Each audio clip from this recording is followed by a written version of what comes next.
Hi, hello to everyone. This is Kavish IS, and we are going to talk about India Myanmar relation.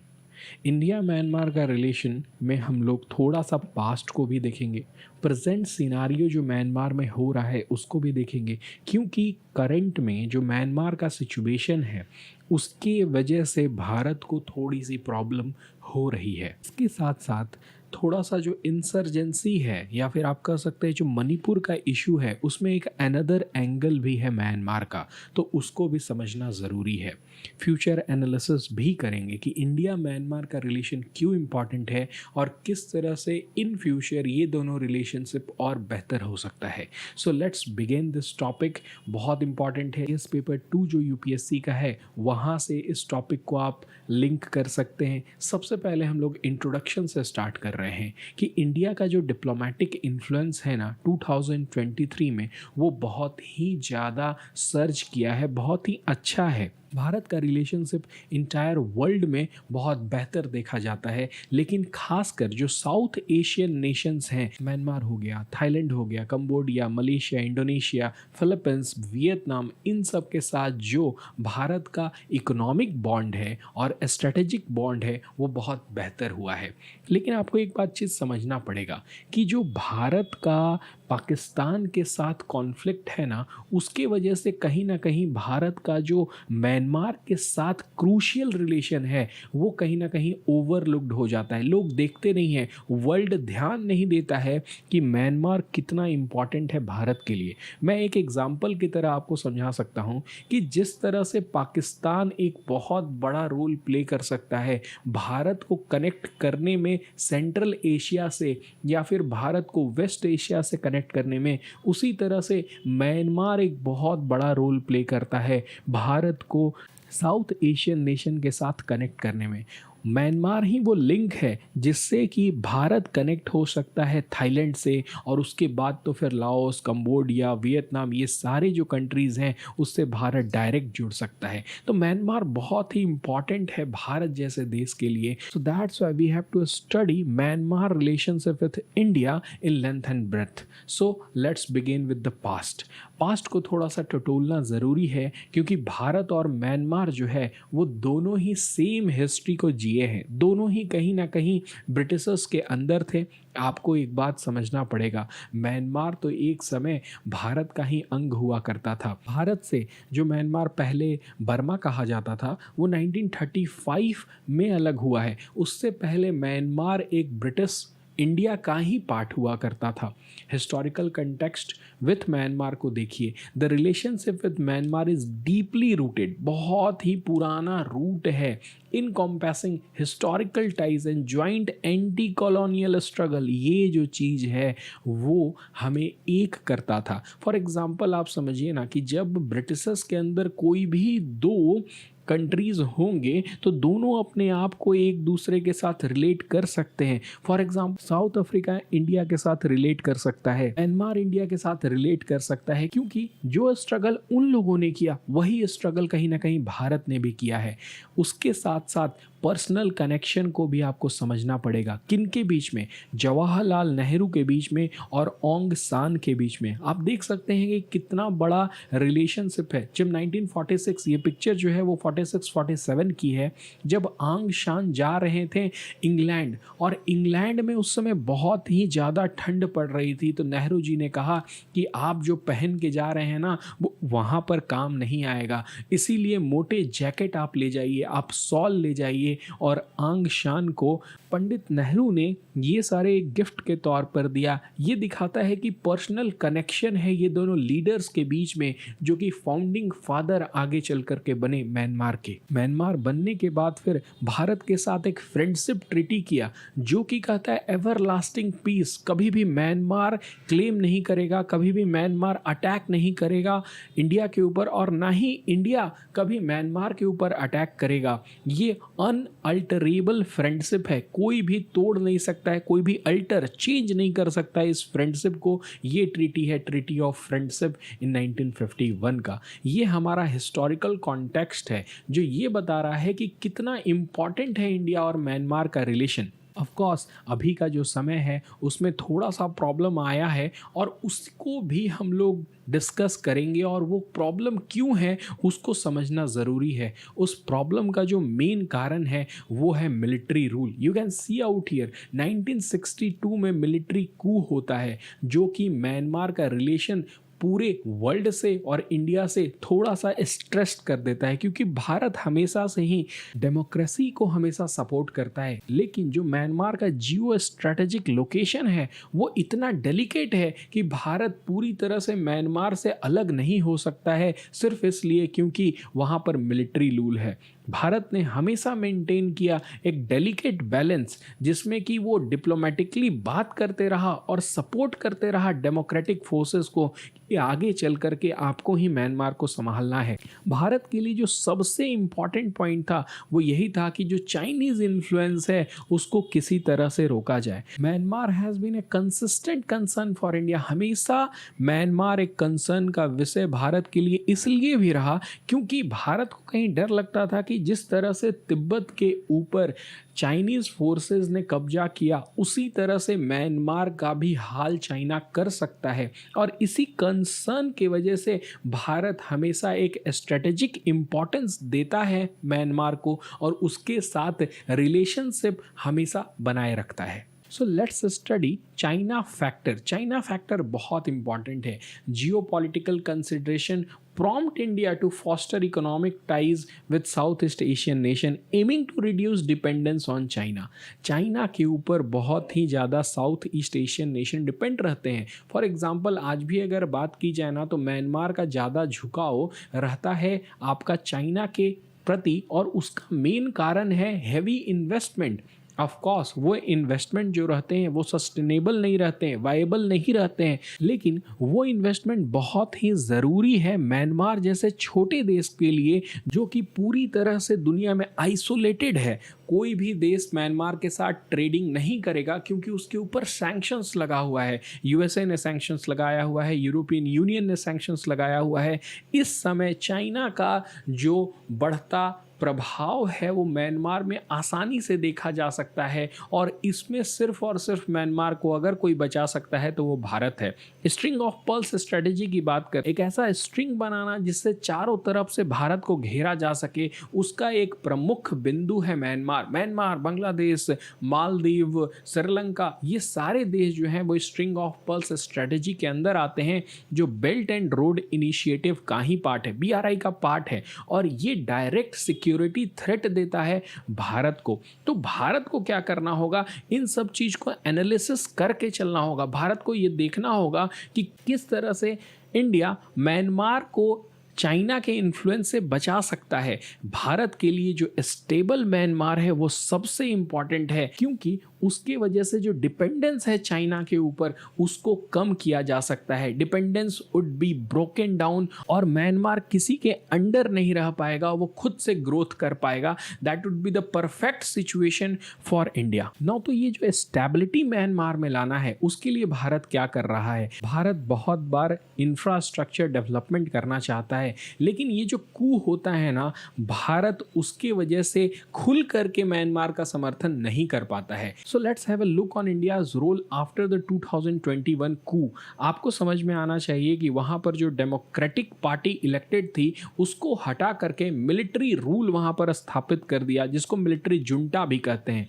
वही अभी वहाँ पर rule कर रहा है। 2021 के बाद फिर भारत ने आर्म्स एंड एम्यूनिशन भी म्यांमार को सप्लाई किया, जिसकी वजह से दुनिया भर के देश जो है वो इंडिया को ब्लेम कर रहे हैं कि आप ही वहाँ पर ह्यूमैनिटेरियन क्राइसिस ला रहे हैं। But you have to understand, आपको इन सारे देशों के पर्सपेक्टिव से नहीं सोचना है। भारत अगर अपना रिलेशनशिप म्यांमार के साथ बेहतर नहीं रखेगा तो ऑफ कोर्स वो चाइना का एंट्री दे रहा है कि आप और ज़्यादा म्यांमार में घुसिए। You have to understand this point कि वेस्टर्न नेशंस भी क्या करते हैं, हर एक कंट्री को आर्म्स एंड एम्यूनिशन सप्लाई करते हैं जो उनके फ्रेंड प्रेजेंट रहते हैं। और मैंने अभी बात की कि इंडिया और म्यांमार का जो रिलेशनशिप है वो 1-2 दिन का नहीं है, वो 1951 में फ्रेंडशिप ट्रीटी हुई है। उसके तहत जो भी वहाँ पर गवर्नमेंट में रहेगा भारत को उसको सपोर्ट करना है। लेकिन ऑफ कोर्स भारत कभी भी ये नहीं कहता है कि मिलिट्री जुंटा रूल जो है वो म्यांमार के लिए बेटर है। भारत ने हमेशा से अपना ये स्टैंस रखा है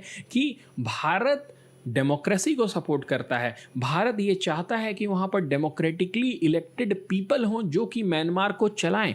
उसके साथ साथ भारत ये जो आर्म्स एंड एमुनिशन सप्लाई करता है म्यांमार को, उसके पीछे भी भारत सिंपल कारण देता है कि वहाँ पर भी इंसर्जेंसी है, वहाँ पर भी टेररिस्ट एक्टिविटीज़ जो हैं वो बहुत ज़्यादा बढ़े हैं, इसीलिए हम म्यांमार को सपोर्ट कर रहे हैं। Have a look out here, India face करता है एक चैलेंज कि मेंटेन करना है एक डेलिकेट बैलेंस किस चीज़ के बीच में, कि भारत का रीजनल कनेक्टिविटी गोल जो है वो भी पूरा हो, यानी कि भारत का connection to the South Asia वो भी हमेशा रहे। उसके साथ साथ सिक्योरिटी कंसर्न है, जो इंसर्जेंसी पनपती है भारत के नॉर्थ ईस्ट में कहीं ना कहीं जाके म्यांमार में छुपती है, और म्यांमार का सपोर्ट हमें बहुत ज़रूरी है क्योंकि ये जो एरिया है ना वो बहुत ही ज़्यादा घने जंगलों से घिरा हुआ है। हिमालयन रीजन है, पूर्वांचल का रीजन है, बहुत ही डेलिकेट टोपोग्राफी है जो कि हेल्प करता है टेररिस्ट को, इंसर्जेंट को यहाँ पर छुपने में। म्यांमार का सपोर्ट हमें ज़रूरी है हमारे अपने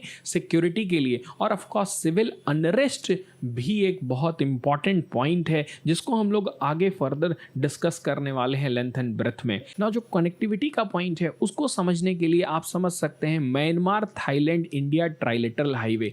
भारत कनेक्ट करना चाहता है अपना नॉर्थ ईस्ट को पूरे साउथ एशिया से, और उसके लिए भारत इंफ्रास्ट्रक्चर डेवलपमेंट करना चाहता है। You can see out here, India के नॉर्थ ईस्ट से निकलता हुआ ये हाईवे पूरा म्यांमार को क्रॉस करते हुए थाईलैंड इंटर कर जाता है। इस तरह से इंडिया की कनेक्टिविटी साउथ एशिया से कंफर्म हो जाती है, जिससे कि बहुत ही अच्छा ट्रेड रिलेशन साउथ एशिया का इंडिया के साथ बन सकता है। जितना रिलेशनशिप इंडिया का बेहतर होगा साउथ एशियन नेशन के साथ, उतना ज़्यादा चाइना के ऊपर से डिपेंडेंस हटेगा। उसके साथ साथ म्यांमार इतना इंपॉर्टेंट है, उसके साथ साथ इस मैप के थ्रू मैं समझाता हूँ कि म्यांमार और क्यों इंपॉर्टेंट है। भारत के लिए आपको पता होगा कि चिकन नेक जो है वो 22 किलोमीटर का एक स्ट्रेच है जिसके थ्रू ही भारत का जो मेन लैंड है वो कनेक्ट होता है भारत के नॉर्थ ईस्टर्न इंडिया से।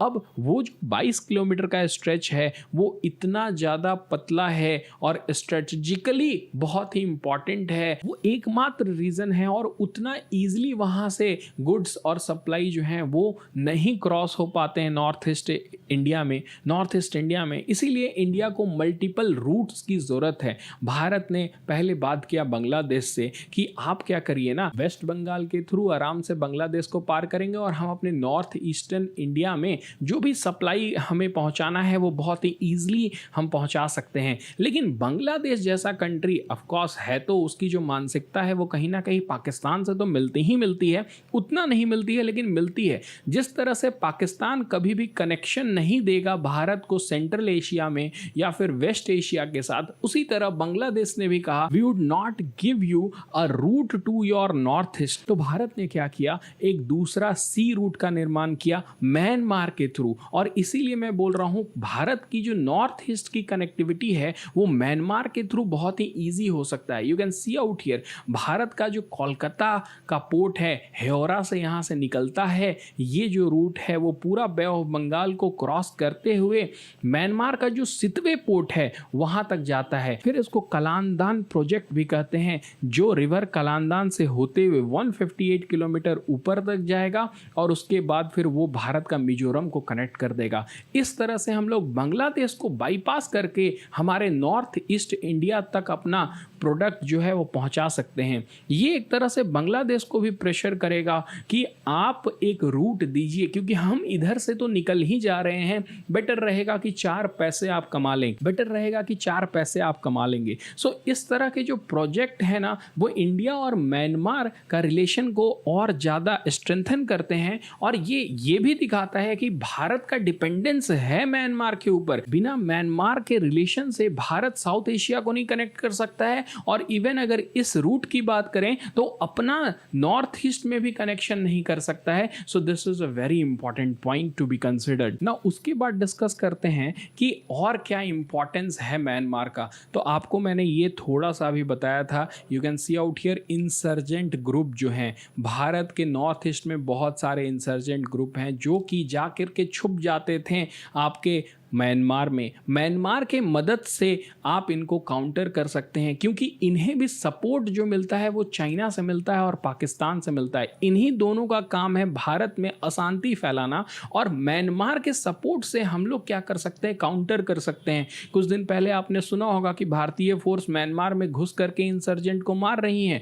ये तभी पॉसिबल हो पाता है जब म्यांमार अलाउ करता है, बोलता है कि आप आइए, आपको जो भी टेररिस्ट मिल रहा है आप उसको मारिए, बिकॉज ये आपके इंटरनल सिक्योरिटी से जुड़ा हुआ मुद्दा है। बट ऑफ कोर्स आपको ये भी समझना पड़ेगा कि जो रिलेशनशिप है मिलिट्री जुंटा के साथ इंडिया का, वो बहुत ज्यादा फ्लक्चुएट करता है। म्यांमार का कॉपरेशन अगेंस्ट द इंसर्जेंसी, ये बहुत बड़ा फैक्टर है कि भारत और म्यांमार का रिलेशनशिप किस तरह से रहेगा। सिंपल वर्ड में, नॉर्थ ईस्ट में अगर अशांति होगी म्यांमार की वजह से किसी भी तरह से, तो भारत कभी भी म्यांमार को सपोर्ट नहीं करेगा। लेकिन अगर नॉर्थ ईस्ट में म्यांमार सपोर्ट कर रहा है भारत को, तो Myanmar would be a important strategic partner for India in a long run. ना ये तो प्रेजेंट सिनारियो हो गया। थोड़ा सा फ्यूचर को भी डिस्कस कर लेते हैं कि आगे क्या है scenario for the future. The likely scenario involve India continuing engagement with Myanmar. Of course Bharat कभी भी फ्यूचर में